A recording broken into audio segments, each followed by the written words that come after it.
Hello friends, welcome to my YouTube channel. इस video में हम जानेंगे US small finance bank ensure credit card के बारे में। इस क्रेडिट कार्ड के क्या फीचर्स, इसमें हमें क्या बेनिफिट्स मिलती है, क्रेडिट कार्ड हम कैसे अप्लाई कर सकते हैं, इस क्रेडिट कार्ड को अप्लाई करने के लिए एलिजिबिलिटी क्राइटेरिया क्या है और ये क्रेडिट कार्ड अभी किन लोगों को मिल सकता है, इन सभी के बारे में जानेंगे एकदम डिटेल में। तो चलिए वीडियो को टॉपिक की तरफ बढ़कर बात कर लेते हैं इसी क्रेडिट कार्ड के बारे में।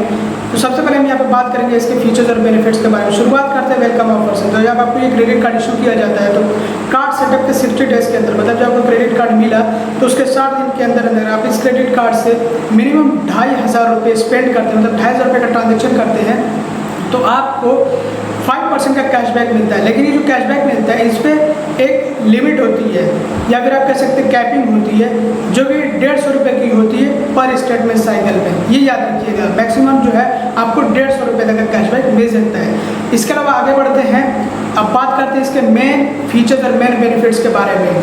तो इस क्रेडिट कार्ड से रिटेल स्पेंड करने पे, जैसे कि डिपार्टमेंटल स्टोर्स, ग्रोसरी स्टोर्स और यूटिलिटी बिल पेमेंट्स, इन पे ट्रांजैक्शन करने पे आपको 2% का कैशबैक मिलता है। लेकिन ये भी जो ट्रांजैक्शन पे आपको कैशबैक मिल रहा है इस पर भी कैपिंग है, इस पर भी लिमिट बनाई गई है कि आपको पर स्टेटमेंट साइकिल में मैक्सिमम 50 रुपीज़ का 50 रुपये का कैशबैक मिलेगा। इसके अलावा इस क्रेडिट कार्ड से जो आप दूसरे ट्रांजेक्शन करते हैं, दूसरी जो स्पेंडिंग्स होती हैं उन पर आपको 1% का कैशबैक मिलता है। और इसमें भी जो कैपिंग है वही सेम है कि आपको पर स्टेटमेंट साइकिल में मैक्सिमम 50 रुपये का कैशबैक मिल सकता है, इससे ज़्यादा कैशबैक नहीं मिलेगा। और यहाँ पे आप लोगों को मैं बताना चाहूँगा कि जो फ्यूल ट्रांजैक्शन होता है उस पर कोई भी कैशबैक नहीं मिलता है, वो एक्सक्लूड किया गया है यहाँ पे ट्रांजैक्शन में। और यहाँ पे अगर हम बात करें माइलस्टोन बेनिफिट की, तो इस क्रेडिट कार्ड से पर स्टेटमेंट साइकिल में मिनिमम 10,000 रुपये स्पेंड करने पे, खर्च करने पे आपको एडिशनल 50 रुपये का कैशबैक मिलता है। और ये आपको हर स्टेटमेंट साइकिल में, हर बिलिंग साइकिल में मिलेगा जब भी आप जो है 10,000 रुपये कम से कम अपने इस क्रेडिट कार्ड से स्पेंड करेंगे। तो इस क्रेडिट कार्ड से आपको रेलवे लॉन्चेस पे एक्सेस मिलता है। किन किन रेलवे लॉन्चेस पे आपको एक्सेस मिलता है ये आप देख सकते हैं। किन किन सिटीज़ के किन रेलवे स्टेशन पे आपको जो है उनके लॉन्च में एक्सेस मिलता है, विजिट मिलता है, ये आप देख लीजिए। और ये आपको पर क्वार्टर 2 टाइम्स मिलेगा, हर तिमाही में 2 बार आप जो है रेलवे के लॉन्च में विजिट कर सकते हैं। वो भी सभी रेलवे के लॉन्चेस में नहीं विजिट कर सकते हैं, यहाँ पे कुछ चुनिंदा रेलवे के लॉन्चेस हैं जहाँ पे आपको एक्सेस मिलता है इस क्रेडिट कार्ड से। तो आप जो यहाँ पे देख सकते हैं कि किन सिटीज़ के कौन कौन से रेलवे स्टेशन हैं जहाँ के लॉन्चेस में आपको एक्सेस मिलता है इस क्रेडिट कार्ड से। और ये benefit same additional credit card पे भी मिलेगा, मतलब जो एड ऑन क्रेडिट कार्ड इस क्रेडिट कार्ड पे मिलता है उस पर भी ये बेनिफिट मिलने वाला है। ऐसा नहीं कि सिर्फ प्राइमरी क्रेडिट कार्ड पे ही मिलेगा, एडिशनल क्रेडिट कार्ड पे भी मिलेगा। 1% फ्यूल सरचार्ज वेवर भी मिलता है 400 से लेकर के 5,000 के फ्यूल ट्रांजेक्शन पे। मतलब कि अगर आप अपने इस क्रेडिट कार्ड से मिनिमम 400 का फ्यूल लेते हैं या फिर मैक्सिमम 5,000 का फ्यूल लेते हैं तो उस पर आपको 1% का फ्यूल सरचार्ज वेवर मिल जाएगा। और ये जो आपको फ्यूल सरचार्ज वेवर मिलता है इसमें आपको मैक्सिमम बेनिफिट पर स्टेटमेंट साइकिल में 100 रुपये तक का मिलेगा, इससे ज़्यादा का नहीं मिलेगा।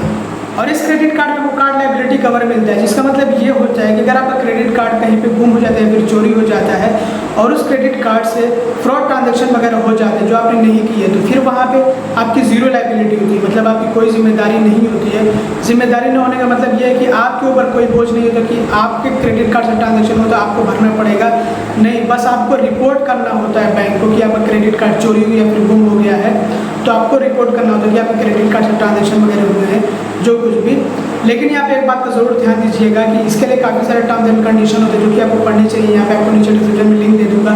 साथ में आपको बताना चाहूँगा कि ये जो कार्ड कवर मिलता है, कार्ड लायबिलिटी कवर मिलता है, ये एक्टिव कार्ड के लिए होता है कि आपका क्रेडिट कार्ड एक्टिव होना चाहिए। क्रेडिट कार्ड एक्टिव होने का मतलब ये है कि आपके क्रेडिट कार्ड से पिछले 180 दिनों के अंदर कोई एक ट्रांजैक्शन होना चाहिए, चाहे वो आपने कैसे भी किया हो, चाहे वो ऑनलाइन किया हो या फिर पीओएस पे किया हो या फिर एटीएम या मिनी एटीएम, जैसे भी आपने किया हो ट्रांजैक्शन होना चाहिए, तो आप इसको क्लेम कर सकते हैं। इसके अलावा और भी दूसरे टर्म्स एंड कंडीशन होते हैं। साथ में आपको जो कार्ड लायबिलिटी कवर मिलता है इसमें जो ऑनलाइन फ्रॉड्स वगैरह होते हैं उससे भी प्रोटेक्शन मिलती है, जो स्कीमिंग वगैरह होती है कार्ड की उससे भी प्रोटेक्शन मिलती है।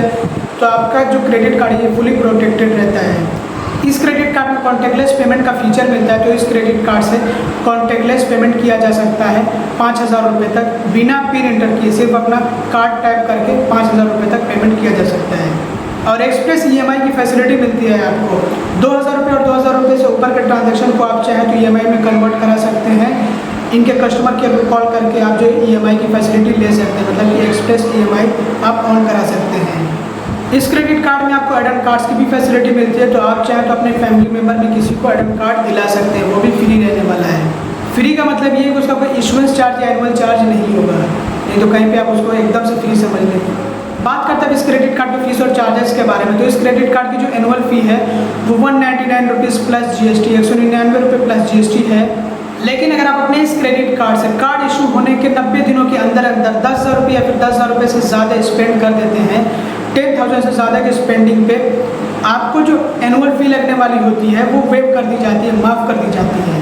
और सेकंड ईयर की भी फ़ी वेव हो जाएगी अगर इस क्रेडिट कार्ड से साल भर के अंदर अंदर 40,000 रुपये या फिर उससे ऊपर स्पेंड हुए हैं, तो 40,000 या 40,000 के अबव स्पेंड करने पे जो सेकंड ईयर की फ़ी होती है वो वेव हो जाएगी। इस क्रेडिट कार्ड में आपको जो कैश लिमिट मिलती है वो 40% ऑफ द क्रेडिट लिमिट होती है। जितनी आपकी क्रेडिट लिमिट होगी उसके 40% आपको कैश लिमिट मिलेगी। और इस क्रेडिट कार्ड में आपको 50 डेज़ का इंटरेस्ट फ्री पीरियड मिलता है। और इस क्रेडिट कार्ड का जो इंटरेस्ट चार्ज है, अगर आप अपने इस क्रेडिट कार्ड का बिल इंटरेस्ट फ्री पीरियड के अंदर नहीं पे करते हैं तो फिर उसके लिए आपसे इंटरेस्ट चार्ज लिया जाता है, ये तो आप जानते ही हैं। तो जो इसका इंटरेस्ट चार्ज है वो 3.49% पर मंथ है, 3.49% पर मंथ। और अगर बात करते हैं एनुअली की या फिर इसको पर एनम आप कह सकते हैं, तो 41.88% है, मतलब कि 41.88% आपको इंटरेस्ट चार्ज देना होगा पर एनम, अगर आप अपने इस क्रेडिट कार्ड का बिल इंटरेस्ट फ्री पीरियड के अंदर नहीं करते तब। लेट पेमेंट चार्जेस 100 रुपये से लेकर के 700 रुपये तक के होंगे। आप अपनी स्क्रीन पर देख लीजिए कि कितने अमाउंट ड्यू पे आपको कितने रुपये का लेट पेमेंट चार्ज देना होगा। ओवर लिमिट चार्ज 2.5%, 2.5% अब तो ओवर लिमिट अमाउंट जितना भी आपने ओवर लिमिट किया है उसी से 2.5% होगा, लेकिन यहाँ पे मिनिमम 500 रुपये आपसे लिया जाएगा ओवर लिमिट का। एक अच्छी बात है कि अगर आप अपने इस क्रेडिट कार्ड का बिल का पेमेंट कैश मोड से करते हैं, कैश डिपॉजिट करके, तो उसका कोई चार्ज नहीं। और साथ में अगर आप अपने इस क्रेडिट कार्ड के जो रिवॉर्ड पॉइंट्स हैं उनको रिडीम करते हैं तो उस पर भी कोई चार्ज नहीं है। और अगर आप EMI कराते हो तो जो कन्वर्जन चार्ज होता है वो 1% होता है, जितने रुपए का भी आपने EMI कराया उसी के 1% का होगा, लेकिन यहाँ पे आपको मिनिमम 250 रुपये देने होंगे EMI कराने के लिए। और जो आप रेलवे के लॉन्च में विजिट करते हैं तो वहाँ पे एक चार्ज होता है, बहुत मिनिमम चार्ज होता है, 2 रुपये का चार्ज लगेगा आपको रेलवे के लॉन्च में एक्सेस लेने के लिए विजिट करने के लिए। और अगर आप अपने इस क्रेडिट कार्ड को रीइश्यू कराते हैं तो उसके लिए 100 रुपये का चार्ज है। एक बात याद रखिएगा कि GST अलग से इंक्लूड किया जाता है, जितने फीस और चार्जेस होते हैं उन पर GST अलग से लगता है।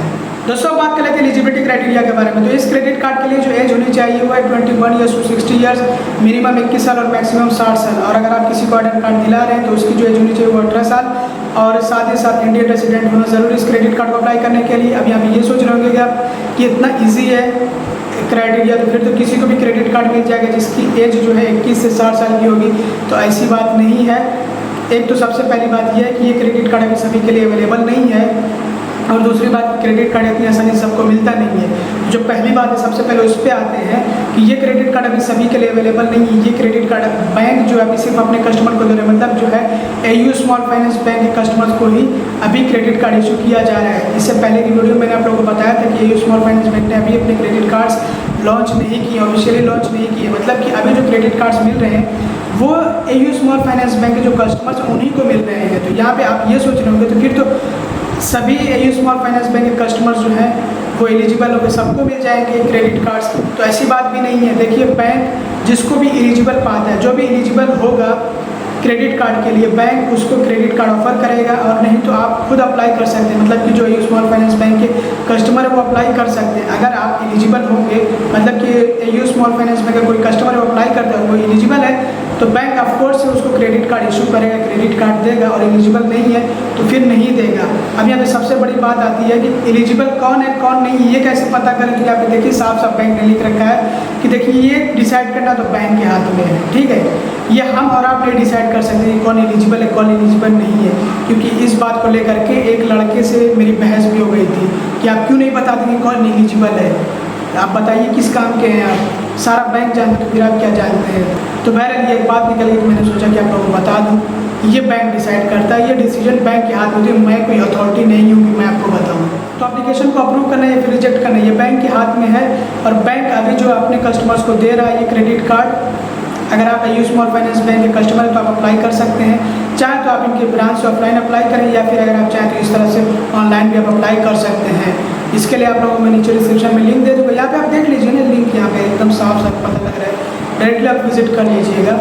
वैसे मैं कभी कभी भूल जाता हूँ डिस्क्रिप्शन में लिंक देना, इसलिए बता रहा हूँ, ये बिल्कुल ईजी है। आप जो है यहाँ पे देख सकते हैं, इस तरह से आपको विजिट करके यहाँ पे अप्लाई करना है, अपनी डिटेल्स वगैरह फिल करनी है, वहाँ से आपको कॉन्टैक्ट किया जाएगा।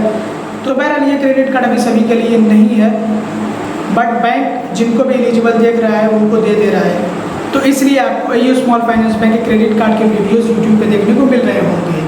दोस्तों बस इस वीडियो में इतना ही, तो उम्मीद करता हूँ कि आपको ये वीडियो पसंद है। अगर आपको वीडियो पसंद है तो लाइक कर दीजिएगा, चैनल को सब्सक्राइब कर दीजिएगा, वीडियो को शेयर करिए। Thanks for watching. जाने से पहले एक बात बताना चाहूँगा कि जो लोग ये पूछेंगे कि फिर हम जो है AU स्मॉल फाइनेंस बैंक में अपना अकाउंट ओपन करा लें, हमें क्रेडिट कार्ड का ऑफर आएगा कि नहीं आएगा, तो देखिए इसकी कोई गारंटी नहीं होती है। इस पर मैं सोच रहा हूँ कि एक वीडियो बनाऊँ यार, क्योंकि ऐसे सवाल बार बार आते हैं, मुझे 6 महीना हो गया, क्यों क्रेडिट कार्ड का ऑफर नहीं आ रहा है, मैं इसमें ओपन कराता हूँ अकाउंट, मुझे क्रेडिट कार्ड का ऑफर आ जाएगा क्या, मतलब इस तरह के सवाल बहुत आते हैं। मैं सोच रहा हूँ इस पर वीडियो बनाऊँ। तो अगर आपको वीडियो पसंद है तो लाइक जरूर